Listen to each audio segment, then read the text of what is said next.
여진은 사람들로 붐비는 서울거리를 무거운 마음으로 천천히 걸었다.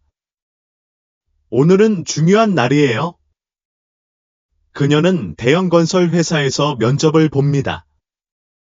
이는 단순한 직업이 아니라 몇 달 전의 손실 이후 안정을 되찾을 수 있는 기회이기도 했습니다. 그녀가 세상에서 의지할 수 있는 유일한 사람이었던 어머니는 영원히 세상을 떠나셨습니다. 그날부터 여진은 혼자서 온갖 어려움에 맞서야 하는 삶을 살아야 했다. 그녀는 회색 하늘을 올려다보며 심호흡을 한 뒤 강해지라고 자신에게 말했습니다. 그녀는 어머니가 그녀를 위해 정성스럽게 수놓아준 흰 셔츠를 매끈하게 정리했다. 그녀의 마음속에는 어머니가 결코 떠나지 않았습니다. 그녀는 여전히 모든 스티치, 모든 기억, 심지어 그녀 손가락에 끼고 있는 오래된 은반지 속에 존재합니다. 그녀의 어머니가 마음으로 울어라, 희망이 있는 곳에 라는 말과 함께 남긴 유품입니다. 황상훈 건설그룹의 메인홀에 들어서자 여진 씨는 회사의 전문성과 엄청난 규모에 압도당했다. 그녀 주변의 다른 후보자들은 자신감 넘치고 옷차림이 깔끔했으며 서류를 들고 하이탑 신발을 신고 있었습니다. 그녀는 무의식적으로 손을 꽉 쥐었고 그녀의 생각 곳곳에 불안감이 도사리고 있었습니다. 그들과 비교하면 그녀는 경험도 별로 없는 젊은 소녀일 뿐이었고 오직 결의와 일하고 싶은 의욕만 있었습니다. 갑자기 그녀의 입에서 작은 미소가 흘러나왔다. 그녀는 왜 그렇게 긴장된 분위기 속에서 웃음이 터졌는지 몰랐지만 그때 주변 사람들의 시선이 그녀에게로 향하자 그녀는 곧바로 고개를 숙여 접수 창고에 놓인 종이를 쥐에 깊게 보는 척했다. 각 후보자는 차례로 면접에 불려갔습니다. 면접실 문이 열릴 때마다 여진은 긴장했다. 그리고 그 순간이 왔습니다. 그녀는 자신의 이름을 듣자 침을 크게 삼키고 심호흡을 한 후 일어섰다. 하지만 그녀는 면접실에 들어가자마자 깜짝 놀랐다. 그녀 앞에 앉아있는 사람은 면접 초대장에 적힌 인사 담당자가 아니라 권위적인 태도의 중년 남성이었습니다. 황상훈 그룹의 회장 상훈 씨입니다. 그녀는 그에 대해 전에 들어본 적이 있었습니다. 그는 노련한 사업가로 재능이 있고 엄격한 사람이었습니다. 그렇게 대규모 기업의 회장으로서 그는 매우 바쁠 것이고 직접 하위 직원들과의 면접에 참여하는 일은 거의 없을 것이다. 여진의 놀라움을 짐작한 듯 상훈 씨는 살짝 미소를 지으며 그의 목소리는 따뜻하면서도 위험이 넘쳤다. 놀란 것 같니? 여진은 어색하게 고개를 끄덕였다. 상훈 씨는 의자에 기대어 앉아 천천히 설명했다. 평소에는 직원 면접에 참여하지 않지만 오늘 아침 중요한 회의가 갑자기 취소되었습니다. 회사의 차세대 인재를 찾기 위해 후보자 몇 명을 직접 만나고 싶습니다. 그 말은 여진을 긴장하게 하면서도 약간 고마운 마음을 갖게 했다. 어쨌든 대통령과 직접 인터뷰를 하는 건 좋은 기회예요. 면접은 매우 순조롭게 진행되었습니다.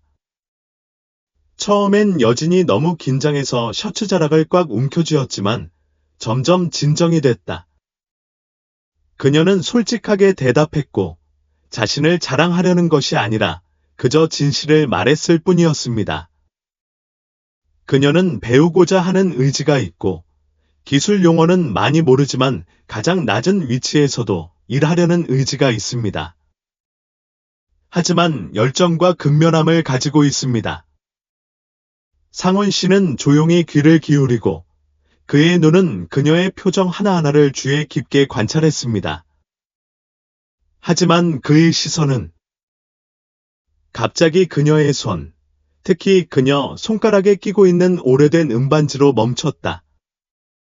이 반지는 어디서 샀어? 그의 목소리가 갑자기 낮아졌고 이해할 수 없는 놀라움이 엿보였다. 여진은 조금 어리둥절해하더니 이건 우리 엄마 거예요. 늘 쓰시잖아요. 라고 대답했다. 상원 씨는 천천히 손을 내밀었다. 한번 볼 수 있을까요? 그녀는 원하지 않았지만 여진은 예의상 조심조심 반지를 빼어 그의 손에 끼웠다. 상원 씨가 그것을 받아 뒤집어 보니 갑자기 얼굴색이 바뀌었습니다. 그는 주머니에서 여진의 반지와 거의 똑같은 반지를 꺼냈다. 그의 반지에는 또 다른 글이 새겨져 있었습니다. 항상 빛은 있을 것이다. 두 개의 고리가 합쳐져 완전한 문장을 이룹니다. 희망이 있는 곳에는 항상 빛이 있다. 우주가 얼어붙은 것 같았다. 여진은 가슴이 쿵쾅거리는 것을 느꼈고 이상한 예감이 그녀를 채웠다. 상원 씨는 반지를 부드럽게 손에 쥐고 있었고 그의 목소리는 감정으로 떨렸다. 이 반지는 제 아버지 것입니다. 그는 두 개를 만들었습니다. 하나는 제 것이고 하나는 제 여동생을 위한 것입니다. 그 순간 여진의 세상은 뒤집혔다. 그녀는 그녀 앞에 있는 남자를 올려다보았다. 이는 더 이상 강력한 기업 회장이 아니라 레의 일부입니다. 그녀의 가족은 그녀가 평생 알지 못했던 사람, 그녀가 알지 못했던 삼촌이었습니다. 방 안의 공기가 탁해지는 것 같았다. 여진은 움직이지 않고 앉아 있었고, 마음은 텅 비어 있었고, 마치 이상한 꿈에 들어온 것 같은 기분이었다. 삼촌. 그녀는 어머니가 이런 말을 하는 걸 들어본 적이 없습니다. 상원 씨는 여전히 반지를 꽉 쥐고 있었고 그의 눈은 억누르려고 애쓰는 감정으로 무거워져 있었다. 얼마 후 그는 여진을 올려다보며 약간 떨리는 목소리로 말했다. 당신 어머니의 이름은 무엇입니까? 네, 미래야. 여진의 대답은 마치 상훈의 기억을 꿰뚫는 칼과 같았다. 그는 눈을 감고 오랫동안 묻혀있던 고통을 억누르듯 심호흡을 했다. 그렇다. 그녀다. 그는 중얼거렸다. 여진은 가슴이 답답해지는 것을 느꼈다. 그녀는 눈앞의 남자의 얼굴 표정을 보고 이것이 실수가 아니라는 걸 깨달았다. 당신은 제 어머니가 당신의 자매라고 했지만 왜 그녀가 당신에 대해 언급한 것을 한 번도 들어본 적이 없습니까? 상훈 씨의 시선이 멀어졌다. 그는 조심스럽게 반지를 테이블에 놓고 의자에 기대앉았는데 그의 목소리는 낮았지만 끝없는 후회가 가득했다. 우리는 오래전에 서로를 잃었어요. 여진은 숨을 참고 귀를 기울였다. 제가 어렸을 때 저와 어머니는 매우 친했습니다. 그 당시 가족은 매우 가난했고 부모님은 일찍 돌아가셨고 두 형제만이 서로 의지하며 살았습니다. 하지만 무슨 일이 일어났어요. 상원 씨는 잠시 말을 멈추고 마치 고통스러운 기억을 억누르듯 테이블 가장자리를 가볍게 움켜쥐었다. 제가 15살 때 사고로 인해 저와 언니가 헤어지게 되었어요. 그는 그때 중상을 입었고 친절한 가족에게 구조되어 다른 곳으로 옮겨져 치료를 받았습니다. 제가 몸이 나아져 언니를 찾아갔을 때는 모든 게 바뀌어 있었어요. 그의 목소리가 목 놓아 울렸다. 모든 서류가 분실되었고 제 여동생이 누구로 어디에서 입양되었는지 아무도 모릅니다. 그는 수년간 검색했지만 아무런 정보도 얻지 못했습니다. 여진은 목이 막히는 것을 느꼈다. 상원 씨. 이야기는 영화 속 이야기 같았지만 그의 말과 표정 하나하나가 너무나 현실적이어서 그녀는 그것을 믿지 않을 수 없었다. 그녀는 테이블 위의 반지를 내려다보았습니다. 그것은 어머니가 그녀에게 남긴 유일한 기념품이었습니다. 그녀는 어린 시절부터 그것을 소중히 여겼지만 그것이 그녀를 결코 만난 적 없는 친척과 연결해 줄 것이라고는 결코 생각하지 못했습니다. 저는 뭐라고 말해야 할지 모르겠어요. 그녀의 목소리가 살짝 떨렸다. 상원 씨는 그녀를 오랫동안 바라보더니 가볍게 한숨을 쉬었다. 저도요. 오랜 세월 동안 나는 항상 내 여동생이 죽었다고 생각했습니다. 당신이 나를 먼저 찾을 줄은 몰랐어요. 그러면서 그의 눈이 갑자기 슬퍼졌다. 하지만 제 어머니는 그 한마디의 망설임만으로도 여진은 그가 무슨 말을 하고 싶은지 알아차릴 수 있었다. 그녀는 고개를 살짝 숙였고 그녀의 목소리는 너무 작아서 거의 들리지 않았습니다. 제 어머니가 죽었어요. 방 안은 조용해졌다. 상원 씨는 눈을 감고 의자 팔걸이를 손으로 움켜쥐었다. 잠시 후 그는 진실을 받아들이려는 듯 살짝 고개를 끄덕였다. 얼마나 됐어요? 네, 6개월 이상이에요. 상원 씨는 더 이상 아무 말도 하지 않았다. 그는 테이블 위에 반지를 조용히 내려다보았고 그의 눈에는 후회가 가득했다. 그는 여러 해에 걸쳐 누이를 찾으려고 노력했지만 결국 누이를 다시 볼 기회를 놓쳤다. 잠시 후 그는 심호흡을 하고 여진을 바라보았다. 당신은 항상 어머니와 함께 살았나요? 여진은 고개를 끄덕였다. 네, 저와 어머니는 제가 어렸을 때부터 같이 살았어요. 저의 어머니는 재봉사입니다. 어머니는 부자가 아니셨지만 항상 저에게 가장 좋은 것을 주려고 노력하셨습니다.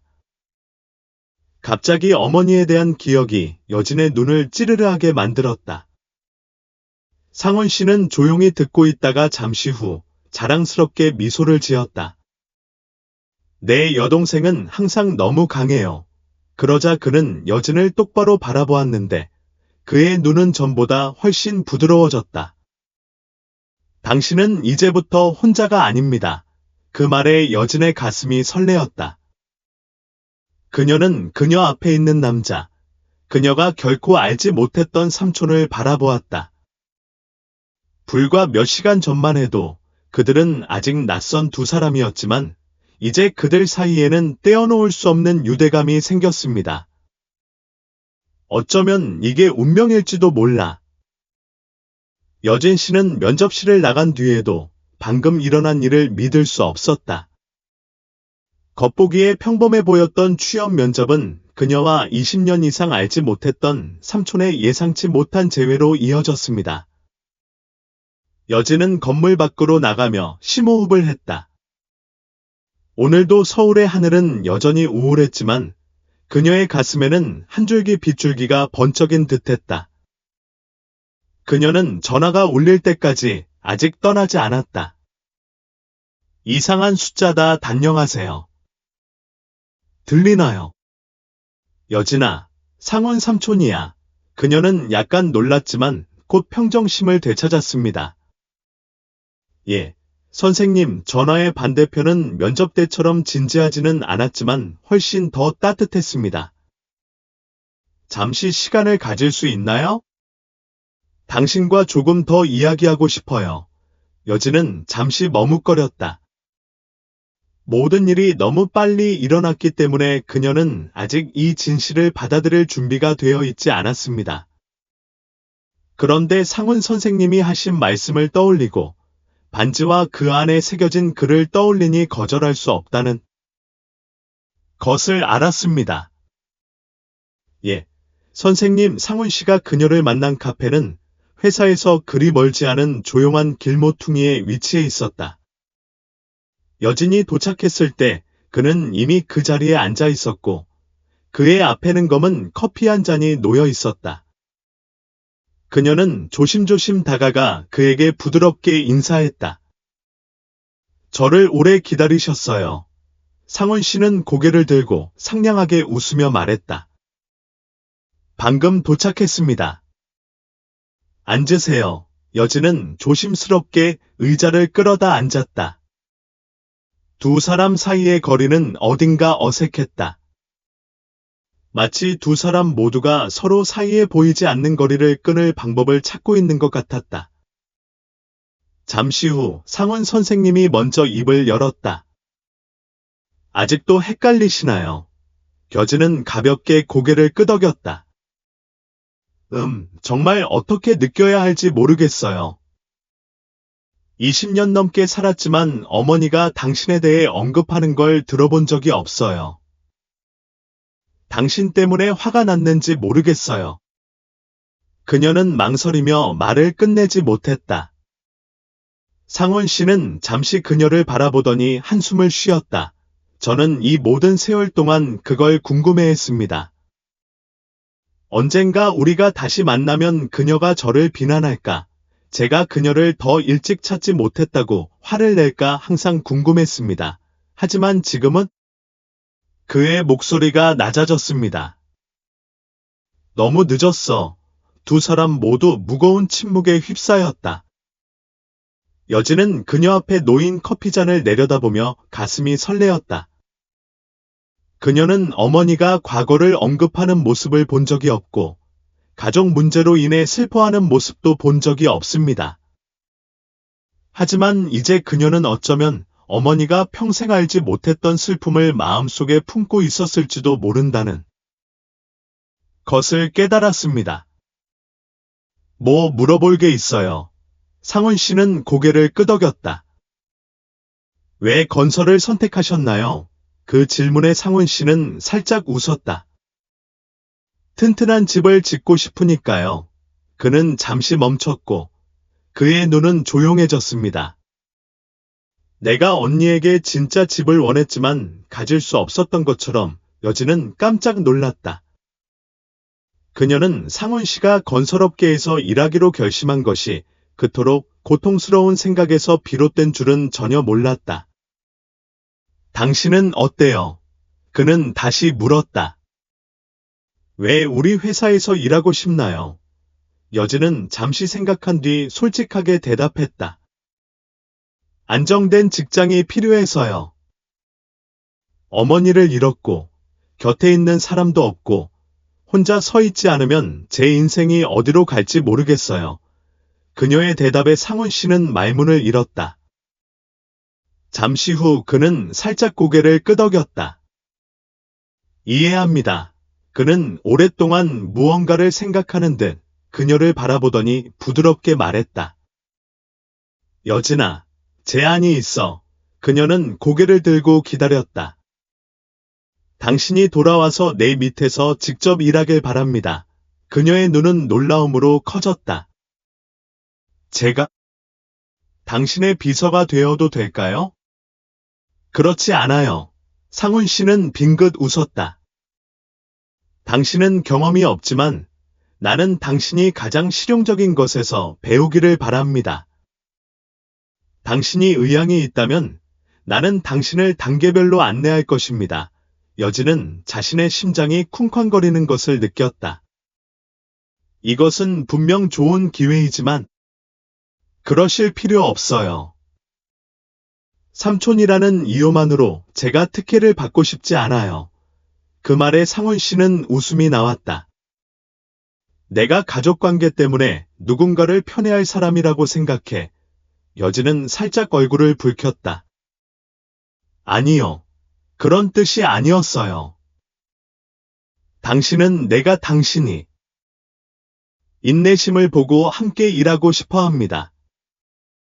당신이 배우고 싶어 한다면 잘할 것이라고 믿습니다. 하지만 나는 당신에게 쉬운 일은 만들지 않을 것입니다. 여진은 잠시 생각한 후 심호흡을 했다. 좋아요. 최선을 다할게요. 상훈 씨는 만족한 듯이 웃었다.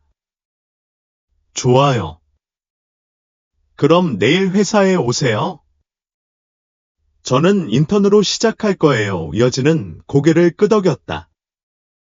그녀는 미래가 어떻게 될지 몰랐지만 한 가지 확실한 것은 오늘부터 그녀의 인생이 새로운 장으로 바뀐다는 사실이었습니다. 다음 날 아침, 여진 씨는 아주 일찍 회사에 도착했다. 건물에 들어가기 전, 그녀는 심호흡을 하며 자신을 진정시키려고 노력했다. 오늘은 그녀가 그룹 회장 황상훈의 연수 보좌관으로 일하는 첫날이다. 그녀의 마음에 설렘이 스며들었지만 그보다 더 강한 동기가 느껴졌다. 그녀는 이 기회를 놓칠 수 없었습니다.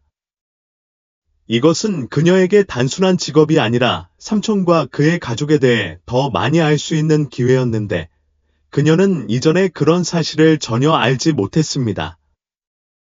그녀가 사무실에 들어갔을 때 접수원은 잠시 그녀를 바라보더니 미소를 지었다. 당신이 여진이 맞죠? 회장님께서 당신이 그의 방을 방문할 수 있다고 하셨어요. 그녀는 약간 놀랐다. 네. 고맙습니다. 그녀는 넓은 복도를 걸어가며 황상훈 회장기라는 글자가 새겨진 커다란 나무문 앞에 멈췄다. 그녀는 심호흡을 하고 문을 두드렸다. 들어오세요. 깊은 목소리가 안에서 울려 퍼졌습니다. 여진은 문을 밀고 들어갔다. 상훈 씨의 사무실은 그다지 화려하지는 않지만 매우 깔끔하고 정돈되어 있습니다. 책상 위에 두꺼운 서류 더미가 놓여 있습니다. 뒤쪽에는 건설업계 문서로 가득 찬 커다란 책장이 있습니다. 방 구석에는 오래된 가족 사진이 선반 위에 엄숙하게 놓여 있었습니다. 상훈 씨는 그녀를 올려다보며 살짝 미소를 지었다. 이른데 잘 준비하고 싶어요. 상훈 씨는 만족스럽게 고개를 끄덕였다. 그럼 첫날부터 시작해 볼까요? 여진 씨는 대통령 비서관이라는 직업이 주는 압박감이 쉽지 않다고 느꼈다. 그녀는 업무 일정을 관리하고 서류 작업을 도와야 했습니다. 그녀는 일부 프로젝트의 진행 상황을 직접 확인해야 했습니다. 상훈 씨는 그녀가 자신의 손녀라는 이유만으로 그녀를 특별히 대하지 않았다. 오히려 그는 그녀의 실수를 솔직하게 지적하고 그녀에게 진지하고 전문적으로 일하라고 요구했습니다. 건설업에서 일하고 싶다면 정말 이해해야 합니다. 사무실에 앉아 있는 것만이 아니라 건설 현장에 가야 합니다. 말하는 것도 일입니다. 상훈이 말하며 그녀를 도시 외곽의 건설 현장으로 인도했다. 이렇게 큰 공사 현장에 처음 들어간 여진 씨는 당황감을 느꼈다. 기계 소리, 노동자들의 대화 소리, 그리고 사방에 날아다니는 연기와 먼지. 이 모든 일이 그녀에게 이 세상이 자신이 상상했던 것과는 너무나 다르다는 사실을 깨닫게 했습니다. 상훈 씨는 그녀를 돌아보며 낮지만 진지한 목소리로 말했다. 건설 산업은 단순히 종이 위의 숫자에 관한 것이 아닙니다. 유능한 사람이 되고 싶다면 여기 노동자들이 직면하는 모든 단계와 모든 어려움을 이해해야 합니다. 여진은 고개를 끄덕이고 주변의 모든 것을 관찰하기 시작했다. 노동자들은 뜨거운 햇볕 아래서 땀을 많이 흘리면서도 부지런히 일했습니다. 어떤 사람들은 철제 프레임을 설치하는 데 바빴고 다른 사람들은 모든 세부 사항을 신중하게 측정했습니다. 그들은 열심히 일한다고. 그녀는 부드럽게 말했다. 상훈 씨는 고개를 끄덕였다. 그들은 견고한 건물을 짓는 사람들입니다. 하지만 모든 사람이 그들의 노력을 이해하는 것은 아닙니다. 그래서 저는 항상 여기 있는 모든 사람을 존경합니다. 여진은 아무 말도 하지 않은 채 마음속으로 감탄이 치솟았다. 아마도 이것이 그녀의 삼촌이 그토록 성공한 이유일 것이다.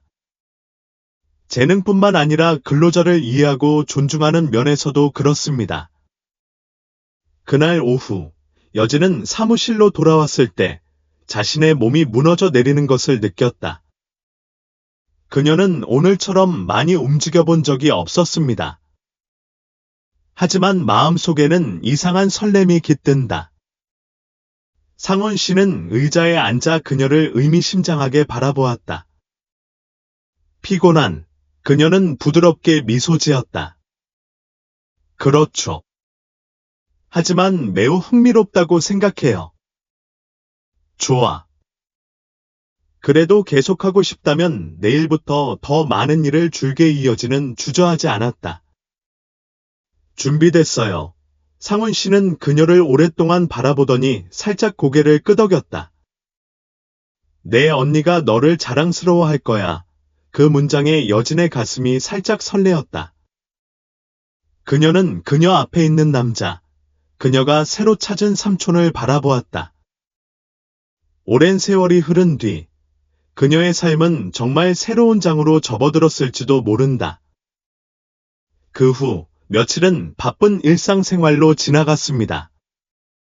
여진은 더 이상 인터뷰실에 앉아있는 순진한 소녀가 아니다. 그녀는 황상훈 그룹에서의 생활 속도에 익숙해진 후로는 어려움이나 사소한 일을 두려워하지 않게 됐습니다. 건설 현장에 가서 배우고 싶어요. 때때로 그녀의 단점 때문에 꾸중을 들었지만 그녀는 끈기 있게 노력했고 결코 불평하지 않았습니다. 상훈 씨는 그것을 보고 기뻐했습니다. 어느 날 상훈은 고위 임원들과의 회의를 마치고 사무실로 돌아왔고 여진은 책상에 앉아 설계도를 열심히 읽고 있는 모습을 보게 되었다. 그는 천천히 걸어가 그녀 옆에 섰다. 무엇을 보고 계세요? 여진은 깜짝 놀라 급히 고개를 들었다. 네. 이것은 우리 회사가 시행 중인 남부도시 지역 프로젝트의 도면입니다. 기초 설계에 대한 몇 가지 세부 사항이 실제로 최적이 아닌 것 같습니다. 잘 모르겠지만 상원 씨는 눈살을 찌푸리며 그림을 집어들어 살펴보았다. 잠시 후 그는 고개를 끄덕였다. 나는 당신을 믿는다. 이 지점은 정말 조정이 필요하다. 기술 부서에 다시 확인하도록 하겠다. 여진은 놀라움으로 눈을 크게 떴다. 정말요? 그냥 추측한 줄 알았어요. 상훈 씨는 웃었다. 관찰하고 배우려는 의지가 있다면 아무것도 사소한 것이 아닙니다. 이것이 좋은 관리자의 자질입니다.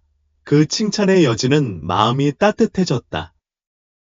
그녀는 그렇게 큰 프로젝트에서 일할 기회가 생길 거라고는 전혀 생각지 못했지만 지금은 단계적으로 성장해 나가고 있습니다.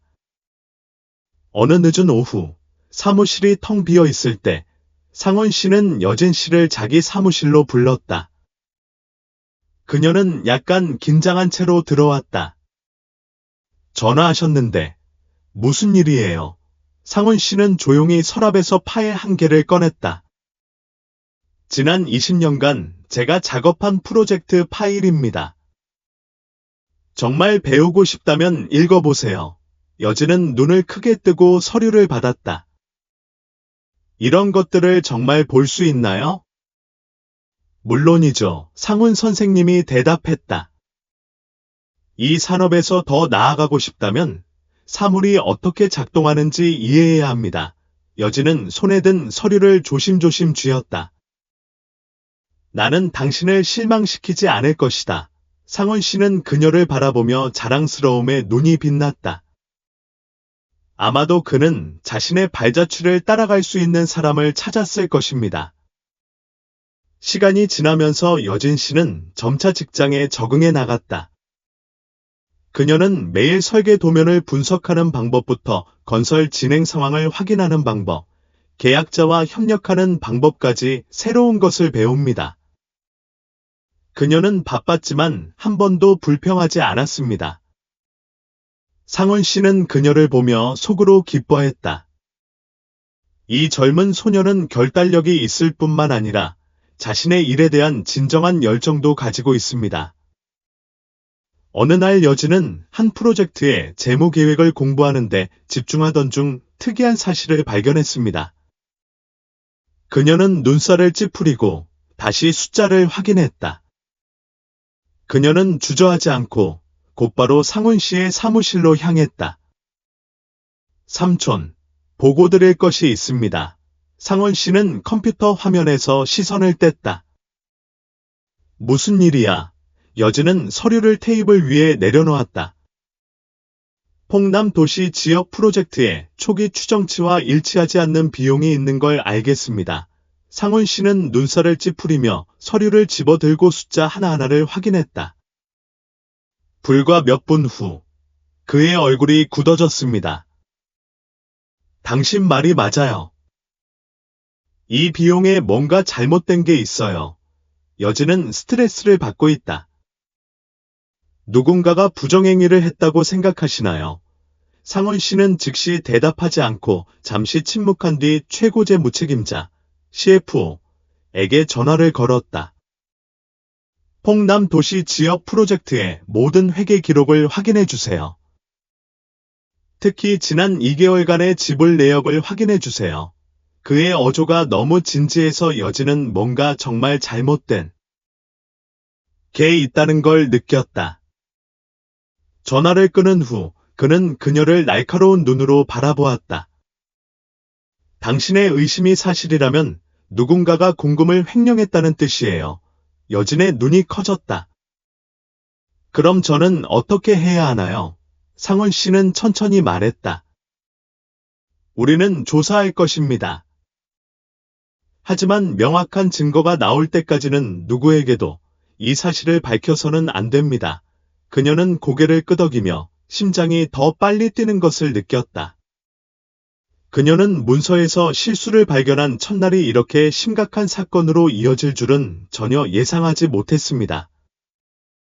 3일 후 최고재 무책임자는 상훈키에게 자세한 보고서를 보냈다.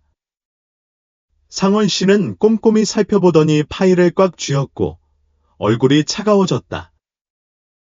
당신이 생각한 대로 누군가가 공금을 횡령하고 있습니다. 여진은 침을 침껏 삼켰다. 누구세요? 삼촌, 상훈 씨는 서류를 테이블 위에 내려놓았고 그의 목소리에는 권위가 가득했다.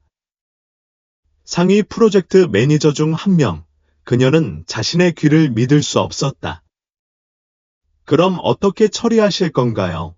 상훈 씨는 잠시 말없이 있더니 부드럽게 미소 지었다. 우리는 그에게 자백할 기회를 줄 것이다. 그 문장은 여진이 자신을 사용하게 만들었다. 그녀는 상훈 선생님이 공적인 일과 사적인 일을 구별하는 사람이라는 것을 알고 있었습니다. 누구든지 회사 돈에 손을 대는 자는 결코 좋은 결말을 맞이하지 못할 것이다. 그녀는 대기업에서 일하는 것이 전문 지식을 배우는 것뿐만 아니라 이와 같은 복잡한 상황을 처리하는 방법을 배우는 것도 의미한다는 것을 갑자기 깨달았습니다. 아직은 준비가 안 되었지만 그녀는 점차 사업의 현실 세계로 들어가고 있다. 다음 날, 황상훈. 그룹의 고위급 회의실은 숨막힐 정도로 긴박한 분위기에 휩싸였다. 상훈 씨는 의자에 앉았고 그의 앞에는 회사의 중역들과 주요 부서장들이 앉아 있었습니다. 여진은 서류를 움켜쥐고 뒤에 서 있었다. 그녀가 그렇게 중요한 회의에 참석한 것은 처음이었고 또한 그녀의 삼촌이 그토록 심각한 문제를 어떻게 처리하는지 직접 본 것도 처음이었습니다. 모두가 자리에 앉자 상훈 선생님이 말씀하셨다. 그의 목소리는 차분하면서도 권위가 넘쳤다. 저는 오늘 이 회의를 소집하여 푸옥남 도시 지역 프로젝트와 관련된 중요한 문제를 명확히 했습니다. 모두가 서로 시선을 교환하기 시작했습니다. 상훈 씨는 계속해서 말했다. 재무검토 과정에서 우리는 엄청난 금액의 돈이 비정상적인 방식으로 손실되었다는 사실을 발견했습니다. 방 안의 분위기가 갑자기 가라앉았다. 우리는 매우 주의 깊게 조사했고 이 지출에 대한 직접적인 책임자가 프로젝트 책임자인 태민 씨라는 것을 확인했습니다. 모든 시선이 테이블 모서리에 조용히 앉아있는 태민 씨에게 쏠렸다. 그의 얼굴은 창백했고 이마에는 땀이 맺혀 있었다. 회장님, 저는 이 문제에 대해 아무것도 모릅니다. 태민 씨가 더듬거리며 말했다.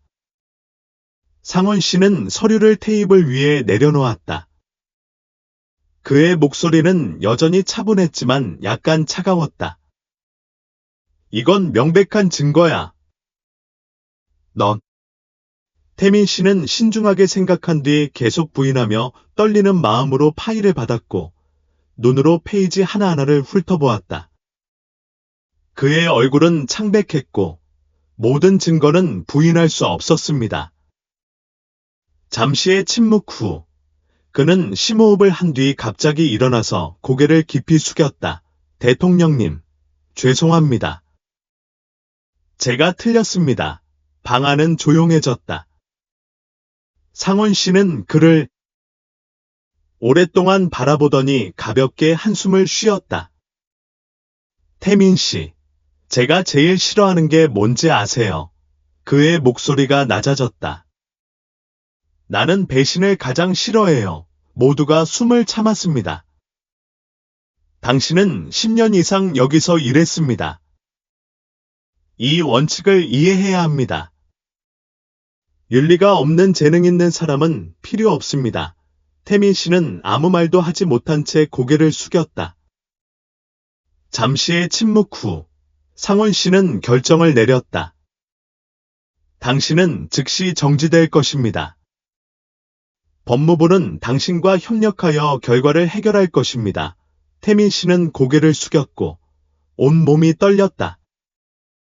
상원 씨는 다른 이사들을 향해 돌아서서 모든 이사들을 눈으로 훑어보았다. 이것은 모든 사람에게 교훈이 될 것입니다.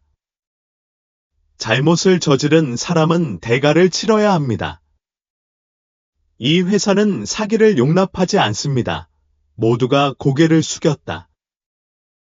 회의는 끝났지만 그 여우는 여전히 남아 있었습니다. 사무실로 돌아온 여진은 여전히 스트레스를 받고 있다. 그녀는 상훈 선생님을 바라보며 그녀의 목소리에는 감탄이 가득했다. 너는 정말 강하구나. 상훈 씨는 부드럽게 미소 지었다. 사업에서는 때때로 그래야만 합니다. 잘못된 사람을 대하면 회사가 쇠퇴할 뿐입니다. 그녀는 오늘 중요한 교훈을 얻었다는 생각에 아무 말도 하지 않았다.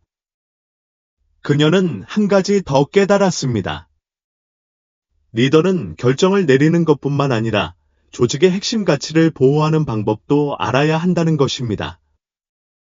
그녀는 자신 앞에 있는 남자, 삼촌을 바라보며 언젠가 자신도 삼촌과 같은 사람이 될 거라고 스스로에게 다짐했습니다. 태민 씨 사건 이후 회사 내 분위기는 다소 달라졌습니다. 직원들이 더 진지하게, 더 엄격한 규율을 가지고 일하는 것 같습니다. 황상훈 그룹은 신뢰가 넘치는 곳이며 사기나 사적 이득을 위한 여지가 없다는 것은 누구나 알고 있는 사실입니다. 여진 씨는 그 어느 때보다 더 열정적으로 일을 계속했다. 그녀는 끊임없는 노력만이 경쟁적인 비즈니스 세계에서 자신을 꿋꿋이 지킬 수 있는 방법이라는 것을 알고 있습니다. 어느 날 상훈 씨는 그녀를 자신의 사무실로 불렀습니다. 여진아, 앉아. 당신의 목소리에서 뭔가 심각한 것을 느꼈어요. 당신은 여기서 꽤 오랫동안 일해왔습니다. 물어보고 싶은 게 있습니다. 건설업을 정말 좋아하시나요? 그 질문에 그녀는 머뭇거렸다. 그녀의 어머니가 돌아가신 후로 그녀는 오직 안정적인 직장, 정착할 곳을 찾는 것에 대해서만 생각했습니다. 하지만 지금은 이런 환경을 경험하고 나서 이 일을 정말 좋아한다는 것을 깨달았습니다. 그녀는 단호한 눈빛으로 상훈 선생님을 올려다보았다. 네. 저는 이 분야에서 더 나아가고 싶어요. 상훈 씨는 고개를 끄덕이며 만족스러워하는 눈빛을 보였다. 좋아요. 그럼 중요한 프로젝트에 참여해 주셨으면 좋겠어요. 여진은 놀라서 눈을 깜빡였다. 어떤 프로젝트요? 상훈 씨는 그녀에게 서류 뭉치를 밀어주었다. 이것은 그룹의 전략적 프로젝트 중 하나인 남농 복합 프로젝트입니다. 그녀는 그것을 열어서 자세한 계획을 보았습니다. 이것은 주거지역, 상업센터, 사무실을 포함하는 매우 대규모 프로젝트입니다. 그녀는 고개를 들며 약간 회의적인 목소리를 냈다. 하지만 저는 아직 경험이 부족해요. 상훈 씨는 부드럽게 미소 지었다. 당신에게 관리자가 되라고 요청하는 게 아닙니다. 당신은 감독 보조원으로 합류할 겁니다. 이것은 당신이 직장에서 배우는 좋은 기회입니다. 그녀의 심장이 더 빨리 뛰었다. 그녀는 이것이 희귀한 기회라는 것을 알고 있었습니다. 그녀는 심호흡을 하고 고개를 끄덕였다. 네, 최선을 다하겠습니다. 그 후 며칠 동안 여진 씨는 큰 열정을 가지고 일에 몰두했습니다. 그녀는 엔지니어링 팀을 밀접하게 따라가서 건설을 감독하고 자재를 검사하고 계약자와 협력하는 방법을 배웠습니다. 그녀는 더 이상 처음처럼 수줍은 소녀가 아닙니다. 그녀는 질문을 하는 것을 두려워하지 않고 실험하는 것을 두려워하지 않으며 책임을 맡는 것을 두려워하지 않습니다. 어느 날 그녀는 진행 상황을 점검하던 중 일부 자료가 기준에 미치지 못한다는 것을 발견했습니다. 그녀는 즉시 수석 엔지니어인 영재 씨에게 보고했다. 저는 이 강철 묶음의 흔적을 봅니다. 그녀는 약간 긴장한 채로 사무실로 들어왔다. 자격이 없습니다. 다시 확인해 주시겠어요? 수석 기술자 영재는 그녀를 놀란 눈으로 바라보았다. 정말이에요. 네. 기술 기준과 비교해 봤어요. 이 강철을 쓰면 공사 품질에 영향이 있을 거예요. 여진이 대답했다. 영재가 다시 확인해보니 그녀가 말한 대로였습니다. 너 잘했어.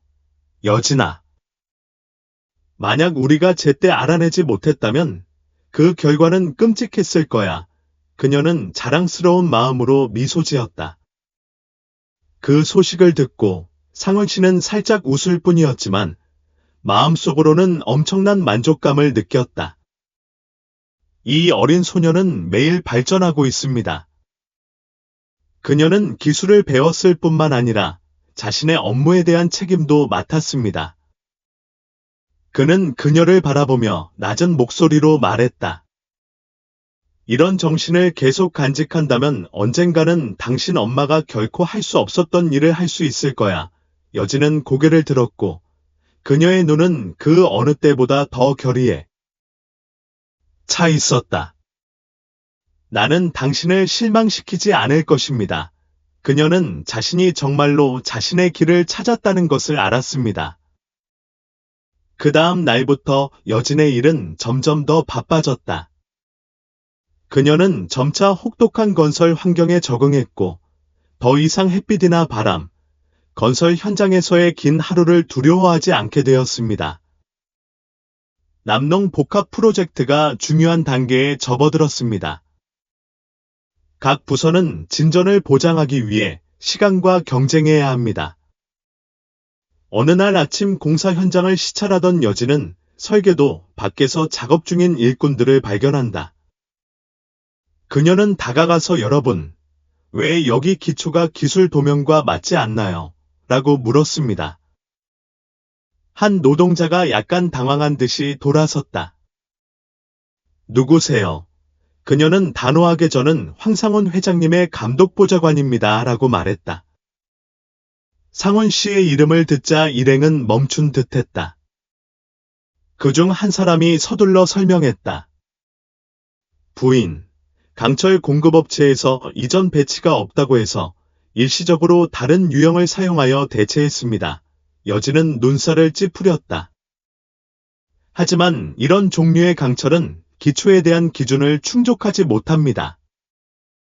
공사가 계속된다면 이 프로젝트는 품질을 보장하지 못할 것입니다. 그녀는 곧바로 휴대전화를 꺼내 수석 엔지니어인 영재 씨에게 전화를 걸었다. 영재야, 기초에 열악한 재료가 쓰이고 있다는 걸 발견했어. 바로 와서 확인해 줄 수 있어? 10분 후, 영재가 나타났다. 그는 그것을 살펴본 후 눈살을 찌푸리며 말했다. 정말 문제가 있습니다. 누가 승인 없이 자료를 변경하기로 결정했습니까? 노동자들은 조용했다. 한 사람은 주저하며 이렇게 말했습니다. 우리는 단지 공급업체의 지시를 따르고 있을 뿐입니다. 여진은 즉시 이해했다. 이건 단순한 실수가 아니라 누군가가 이익을 위해 의도적으로 재료의 품질을 낮춘 것입니다. 그녀는 영재를 바라보며 단호하게 말했다. 상훈에게 당장 말해야 해요. 그로부터 1시간 후, 상훈 씨는 공사 현장에 도착했습니다. 그는 여진의 간단한 보고서를 훑어보고 자재 관리자에게 돌아섰는데 그의 목소리는 낮았다. 이걸 설명해 줄 수 있나요? 관리자가 말을 더듬었다.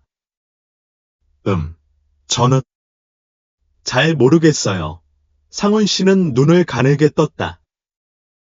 불분명해요. 그럼 누가 물질적 변화를 승인했어요? 매니저는 땀을 흘리며 고개를 숙였다. 여진은 삼촌 옆에 서서 삼촌에게서 느껴지는 압박감을 느꼈다. 잠시 후 상훈 씨는 한숨을 쉬며 차갑게 말했다. 설명 보고서를 제출할 시간을 3일 주겠다. 그렇지 않으면 감사원에 개입하라고 하겠다. 매니저의 얼굴이 창백해졌다. 여진은 삼촌을 바라보며 속으로 그를 존경했다. 그가 한 말 한마디만으로도 건설 현장 전체가 조용해졌습니다. 상원 씨는 사무실로 돌아오자마자 여진 씨를 불렀다. 당신은 훌륭한 일을 했습니다. 오늘 제때 발견하지 못했다면 그 프로젝트는 심각한 문제가 있었을 것입니다. 그녀는 약간 혼란스러웠지만 회사의 평판을 보호하는 데 기여하게 되어 기뻤습니다. 저는 단지 제 의무를 다했을 뿐입니다. 상훈 씨는 미소 지었다. 그게 가장 중요한 것입니다. 좋은 리더는 일하는 방법을 알 뿐만 아니라 자신이 하는 일에 대한 책임도 져야 합니다. 그 문장은 여진의 마음속에 새겨졌습니다. 그녀는 건설에 대해 배우는 것뿐만 아니라 자신이 원하는 직위에 걸맞은 사람이 되는 법도 배우고 있다는 것을 알았습니다. 그 후로 여진의 작업은 점점 더 깊어졌습니다. 그녀는 건설 감독을 돕는 것뿐만 아니라 중요한 프로젝트 회의에도 참여하기 시작했습니다. 남농 복합 프로젝트 그룹의 전략회의가 마지막 단계에 접어들면서 경영진에 대한 압박이 커지고 있습니다. 여진은 피곤하지만 매일 성장하는 듯한 기분을 느낀다. 어느 날 아침, 상훈 씨는 갑자기 그녀를 자신의 사무실로 불렀습니다. 여진아, 너한테 얘기할 게 있어. 그녀는 앉았고 그의 목소리에서 뭔가 심각한 것을 느꼈다. 네, 말씀해 주세요. 상훈 씨는 그녀를 바라보며 그의 눈에는 고려함이 가득했다. 당신은 여기서 꽤 오랫동안 일해왔는데 더 중요한 직책을 맡는 것에 대해 생각해 본 적이 있는지 물어보고 싶었습니다. 그녀는 깜짝 놀랐다. 무슨 뜻이에요? 상원 씨는 그녀에게 서류 뭉치를 밀어주었다. 이것은 회사가 곧 출시할 새로운 프로젝트입니다. 저는 당신에게 파일럿 프로젝트 매니저 역할을 맡기고 싶습니다. 그녀의 심장이 쿵쾅거렸다. 하지만 내가 그것을 감당할 수 있을까? 상원 씨는 부드럽게 미소 지었다. 당신이 나를 믿지 않았다면 이런 제안을 하지 않았을 거예요. 여진은 침을 꿀꺽 삼켰다. 그녀는 이것이 좋은 기회이자 큰 도전이라는 것을 알았다. 그녀는 심호흡을 하고 그의 눈을 직접 바라보았습니다. 최선을 다하겠습니다. 그리고 정말로 힘든 날이 시작되었습니다. 그녀는 공식적으로 프로젝트 관리자가 되어 자신의 기술을 연습하기 위해 작은 프로젝트를 맡았습니다. 상원 씨와 전문가 팀의 지도를 받으며 그녀는 인사를 조정하고 발생하는 문제를 처리하고 파트너와 협력하는 방법을 배우기 시작했습니다. 그녀는 많은 어려움을 겪었다. 너무 스트레스를 받아 포기하고 싶을 때도 있었지만 그럴 때마다 그녀는 어머니를 떠올렸고 항상 손에 끼고 다니던 반지에 새겨진 글을 떠올렸습니다. 희망이 있는 곳에는 항상 빛이 있다. 그리고 그녀는 자신이 넘어지는 것을 허용하지 않았습니다. 어느 날 프로젝트가 마지막 단계에 접어들었을 때 그녀는 갑자기 전화를 받았습니다. 맞죠? 전화 반대편에서 들려오는 목소리는 깊었다. 네, 듣고 있어요. 저는 우진입니다. 당신 엄마의 친척입니다. 당신 엄마에 대해 말씀드릴 게 있어요. 여진은 아무 말도 하지 않았다. 당신의 어머니에 대해서요? 맞아요. 어쩌면 그녀의 과거에 대한 진실을 알아야 할 때일지도 몰라요. 그녀는 심장이 쿵쾅거리는 것을 느꼈다. 그녀는 어머니가 과거에 대해 언급하는 것을 들어본 적이 없습니다. 이제 그녀는 점차 자신의 경력을 쌓아가고 있는데 이때가 그녀의 어머니가 오랜 세월 숨겨왔던 비밀을 발견하는 시점일까요? 여진 씨는 심장이 쿵쾅거리며 휴대전화를 들고 있었다. 우진 삼촌, 무슨 말씀이신가요? 우리 엄마가 이상한 건가요? 전화 저편에서 우진 삼촌이 가볍게 한숨을 쉬었다. 당신은 아마 당신의 엄마가 과거에 대해 언급하는 것을 들어본 적이 없을 거예요. 그녀는 우진 삼촌이 볼 수 없다는 걸 알면서도 고개를 끄덕였다. 그렇습니다. 제 어머니는 젊음에 대해 거의 이야기하지 않습니다. 우진 삼촌의 목소리가 낮아졌다. 그 이유는 제 엄마가 너무 많은 상실을 겪었기 때문입니다. 여진은 휴대전화를 꽉 쥐었다. 더 구체적으로 말씀해 주실 수 있나요? 옛날에 어머니와 상훈 삼촌은 형제자매였지만 어렸을 때 헤어졌어요. 어머니가 돈이 없는 가정에 입양되었을 때 그녀의 삶은 매우 어려웠어요. 하지만 아무리 힘들어도 항상 스스로 일어나려고 노력했어요. 여진은 아무 말도 하지 않았다. 우진 삼촌은 거머니는 한때 건축가가 되는 것을 꿈꿨어요. 아주 좋은 학생이었지만 사정상 그 꿈을 포기하고 일해서 생계를 이어갔어요. 라고 덧붙였다. 그녀는 충격을 받았습니다. 당신의 어머니는 건축가가 되고 싶어 하셨나요? 그렇죠. 하지만 그녀는 당신에게 한 번도 말한 적이 없지 않나요? 여진은 목이 메었다. 엄마가 이런 말을 하는 걸 들어본 적이 없었기 때문이다. 아마도 그녀는 내가 그녀가 놓친 것에 대해 생각하는 것을 원하지 않았을 것이다. 우진 삼촌은 부드럽게 미소 지었다. 하지만 이제 당신은 당신의 엄마가 꿈꿨던 길에 있습니다. 그녀가 어디에 있든 당신을 자랑스러워할 거라고 믿습니다. 그 말에 여진은 감동했다. 그녀는 눈물을 글썽이며 손에 낀 은반지를 내려다보며 중얼거렸습니다. 엄마, 저는 엄마가 이루지 못한 꿈을 꼭 이어갈게요. 그날부터 여진은 더욱 결심이 섰다. 그녀는 자신뿐만 아니라 어머니의 이루지 못한 꿈을 위해서도 일했습니다. 상원 선생님의 지도를 받으며 성장하였습니다. 얼마 지나지 않아 그녀는 공식적으로 그룹에서 가장 어린 프로젝트 매니저가 되었습니다. 그러던 어느 날, 상훈 씨는 그녀를 자신의 사무실로 불렀습니다. 여진아, 중요한 결정을 해야 해. 그녀는 앉아서 불안하게 기다렸다. 상원 씨는 그녀에게 서류 한 장을 밀어넣었다. 저는 당신이 고위 경영진 교육 프로그램에 참여하기를 바랍니다. 이것은 미래의 회사를 인수하기 위한 첫걸음입니다. 그녀는 깜짝 놀랐다. 선생님, 무슨 말씀이신가요? 저는 당신을 이 모든 시간 동안 관찰해 왔습니다. 당신은 능력과 용기를 가지고 있습니다. 무엇보다도 당신은 당신의 일에 대한 책임감을 가지고 있습니다. 상훈 씨는 그녀를 바라보며 신뢰가 가득한 눈을 했습니다. 나는 당신이 할 수 있다고 믿기 때문에 당신에게 이 기회를 주고 싶습니다. 여진은 입술을 깨물었다. 혼란스러웠던 소녀가 이런 날을 맞이하게 되었다는 게 믿기지 않았다. 그녀는 고개를 들고 단호한 눈빛을 보였다. 나는 당신을 실망시키지 않을 것이다. 상훈 씨는 미소 지었다. 시작하자.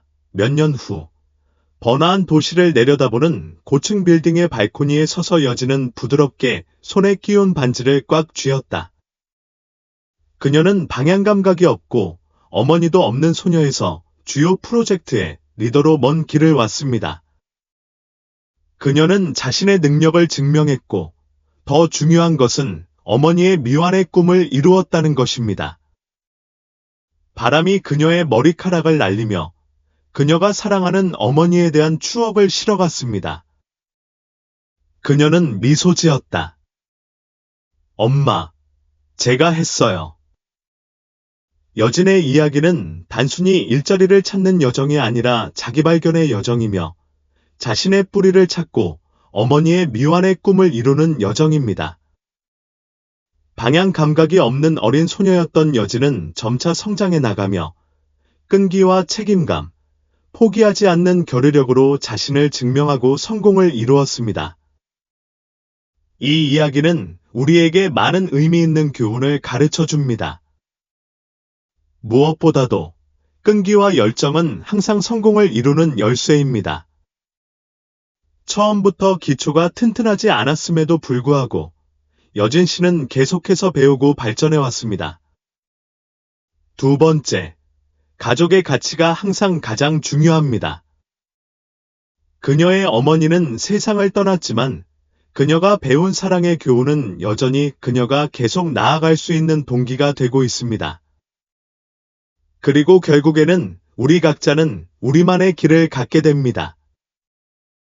포기하지 않는다면 희망의 터널 끝에는 반드시 빛이 보일 것입니다.